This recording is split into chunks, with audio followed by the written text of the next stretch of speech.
may grounds na kayo umano for impeachment laban kay VP Sara kung sakasakali.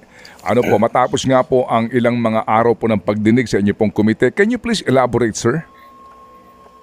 Opo, ito naman po kung hindi po patuloy po nilang hindi sasagutin at ipapaliwanag yung mga issues po na lumalabas dito po sa committee.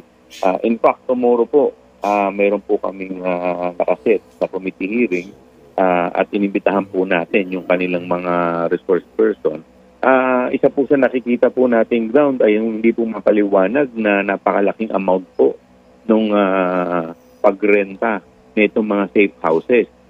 Pangalawa po, yung pong isa pong issue sa DepEd, yung paggamit ng confidential fund, kung saan po tinatanggi po ng mga army na ito po ay na-download para po sa Youth Leadership Summit. So ang tanong po namin,